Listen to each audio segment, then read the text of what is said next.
Hey, welcome Brighter Rays. This week we're looking at a study called Suffering for Christ, Colossians 1:24 through 29.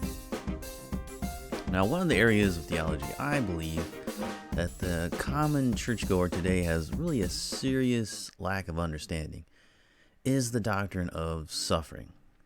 Many of us have spent little to no time thinking about how the idea of suffering fits into the Christian life. If we have thought about it, we quickly put it into a box, label it, do not open, and put it on the shelf, hoping that we'll never have to, worry about that doctrine of suffering. Passages like Colossians 1:24 through 29 are quickly read. The parts we like are extracted, and the rest, well, that's just left unstudied and not understood. Some cast the idea into the abyss we call quote-unquote God's mysteries, saying that we can know why suffering occurs. Well, we can't know why suffering occurs, so why bother even thinking about it? Of course, we know we can't do that because if we read through the Bible, we often come to passages like what we're reading in our study this week. We know that if we love the Lord, we will want to know Him better. If we want to know Him better, then we need to know all that He has told us. One of those things that He has told us about is suffering.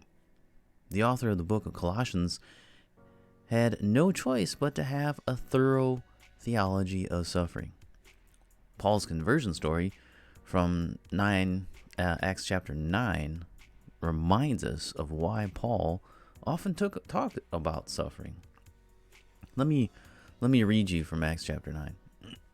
It says, but Saul, still breathing threats and murder against the disciples of the Lord, went to the high priest and asked him for letters to the synagogues at Damascus, so that if he found any belonging to the way, men or women, he might bring them bound to Jerusalem.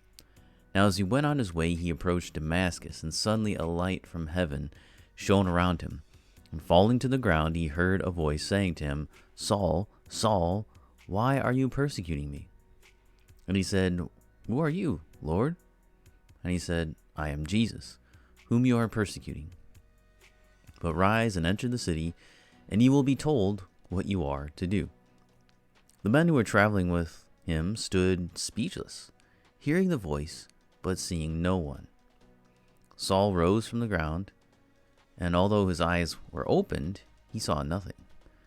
So they led him by the hand and brought him into Damascus, and for 3 days he was without sight, and he neither ate nor drank.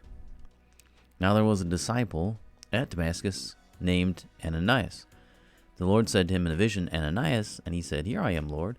And the Lord said to him, Rise and go to the street called Straight, and at the house of Judas, look for a man of Tarsus named Saul. For behold, he is praying, and he has seen a vision, a man named Ananias come in and lay his hands on him so that he might regain his sight. But Ananias answered, Lord, I have heard from many about this man, how much evil he has done to your saints at Jerusalem. And here he has authority from the chief priests to bind all who call on your name. The Lord said to him, Go, for he is a chosen instrument of mine to carry my name before the Gentiles and kings and the children of Israel, for I will show him how much he must suffer for the sake of my name. So right there, when Paul gets called, when he has his conversion moment, suffering, he's going to be told how much. Well, he starts off suffering because he spends 3 days without eating or drinking, and then is blind basically. And then God's like, Jesus is saying, hey, I'm going to show him how much he's going to suffer for my name's sake. So right away, right off the bat, suffering. So we're going to take a look at suffering this week through Paul's writing to the Colossians. So it should be interesting as we work our way through this passage. So I'll see you next time for the next part of our study.